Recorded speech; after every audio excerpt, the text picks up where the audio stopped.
AMD's 9070 series of GPUs launched with a bang this year, but now the dust has settled and the price is locked in. Are they the go-to cards for 2025, or is Nvidia bringing out the Super Series of cards, making it worthwhile to wait? Hey, what's cracking, everybody? So we got the 9070 series launch in March of this year, which, man, this year is going really quick. I feel like we were just sitting down to stream the announcement for the 9070 series, but here we are in May already. It's going really quick.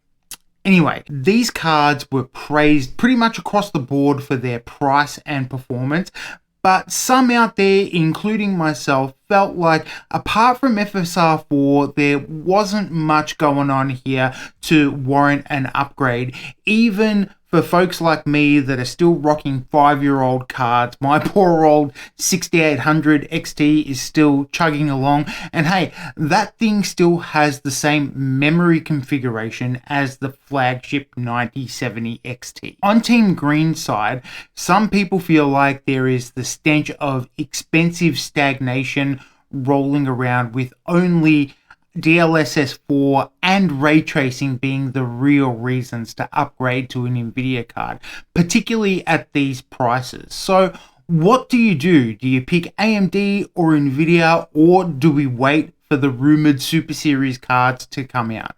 Let's have a look at the contenders.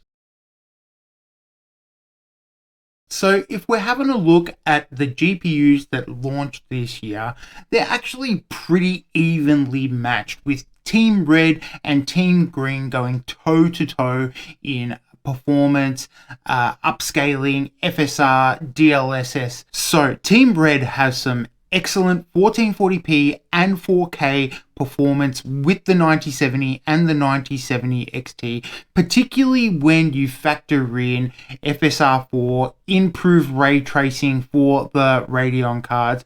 You also get 4 extra gigabytes of VRAM on the base 9070 than you do over the 5070. So that is a big improvement. You also get AV1 encoding, which has been a massive improvement for Team Red. Now, the downside here is you're still not getting best-in-class ray tracing, and FSR4 is still lagging a little bit behind DLSS 4.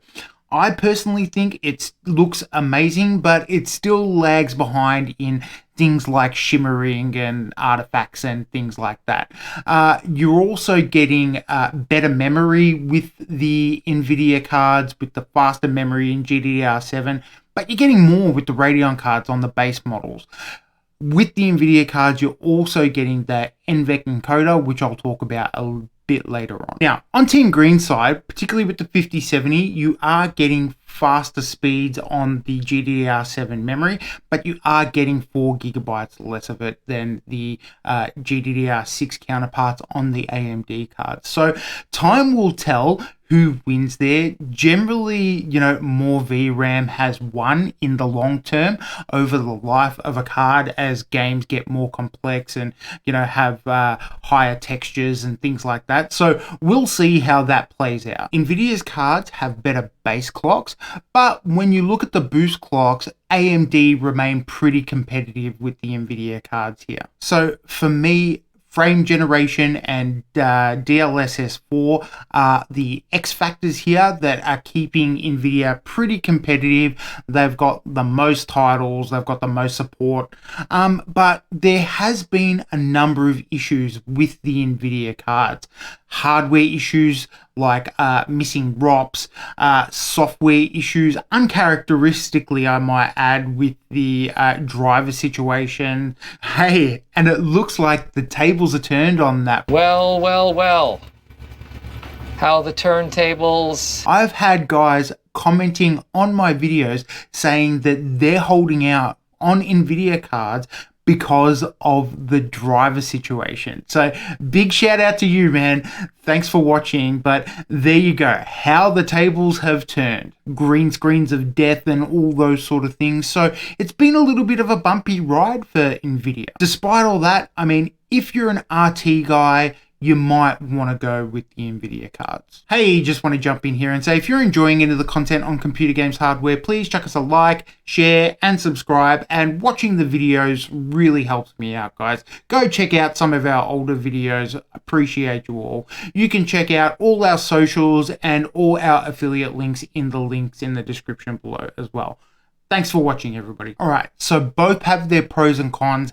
AMD, cheaper, big improvements over previous gen, value for money. NVIDIA, better ray tracing, better for streamers with the encoders and things like that. So they both have their advantages and disadvantages. So let's have a look at what the price is looking at.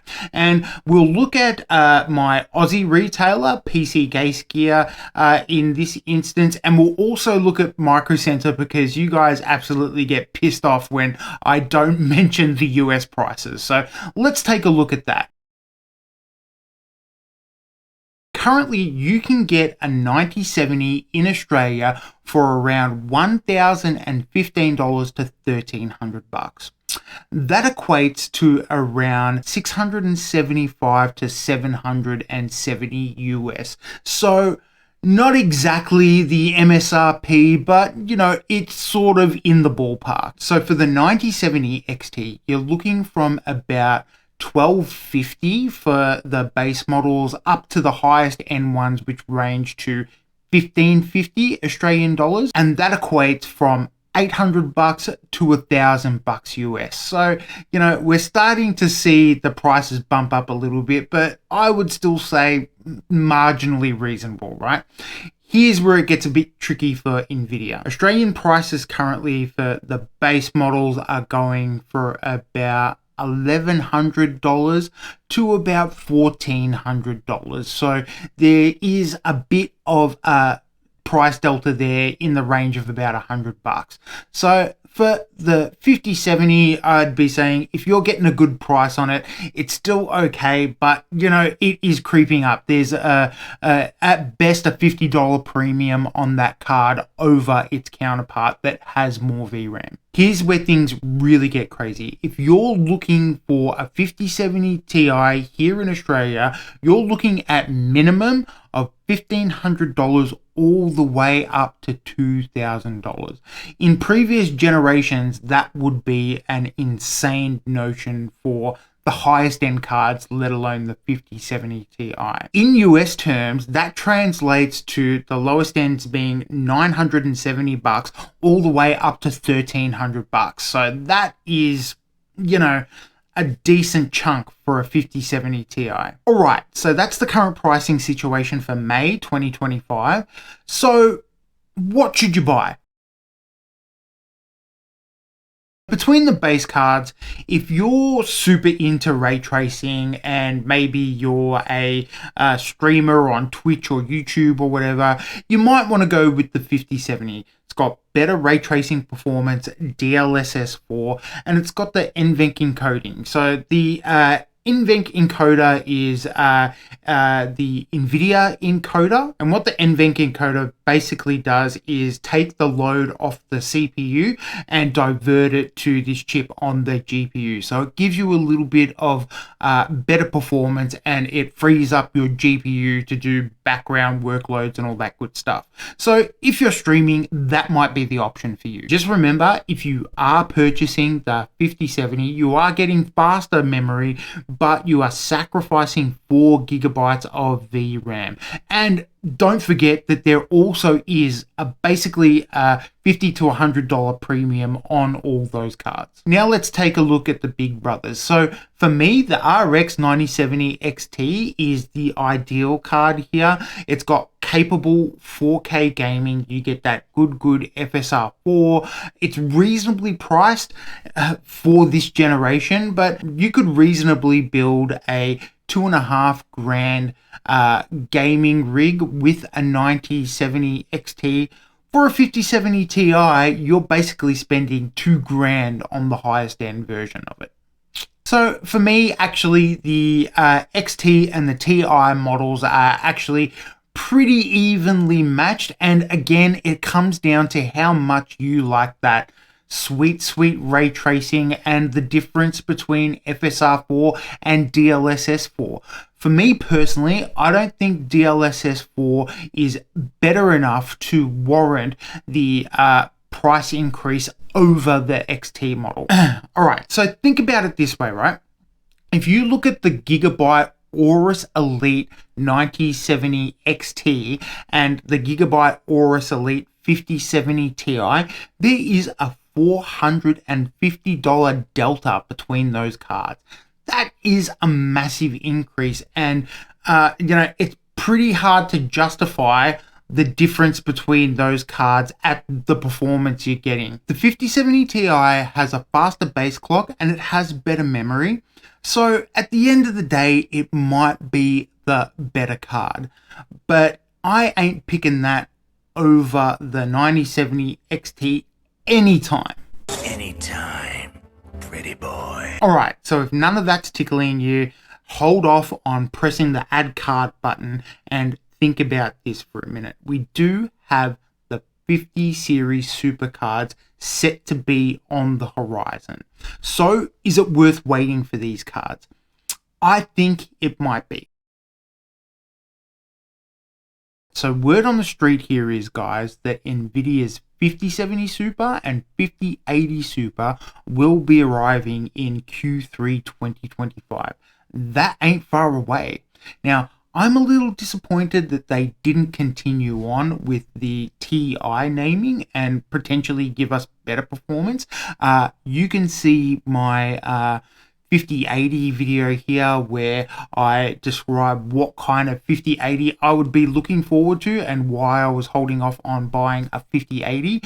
So it looks like I'm not getting my wish listed 5080 Ti, but anyway, you can check out that video there. So I'm guessing that the super variants will clock a bit faster to fit in those gaps in NVIDIA's stack, and they'll obviously have more VRAM. Actually, the actual rumor is that the 5070 Super will have 18 gigabytes of VRAM, and the 5080 Super will have 24 gigabytes of VRAM, and there's going to be a performance boost of around 15%. So that tracks. Weird choice for me to be supering the 5070. I thought that they would have supered the 5070 Ti, but I guess they don't want you to know how close you can get to the 5080 with a mad overclock and a little bit of extra VRAM on that card. If you currently have a 5070 and you're overclocking it, let me know how close you're getting to the 5080 in the comments down below. All right, and as you guys know, for me, it all comes down to price. So I reckon for these cards to absolutely kill, and I think that's what NVIDIA need, they need to slot these cards in at the price of the vanilla cards and then do a price drop on all the stack to make it super competitive with AMD at the moment. It's weird to be talking in those terms, with NVIDIA needing to cut prices for AMD, but here we are, baby. Now, that's what they should do, but get ready for me to be sitting here having a massive bitch about the prices being too expensive on the Super Series of cards. So that's what I think they should do. I don't think that they're going to do that at all realistically, but who knows? Maybe AMD has spooked NVIDIA just enough for them to consider their customers for once. So that's why I actually think everyone should just cool the jets and hold off for a little while to see if NVIDIA does do a price drop.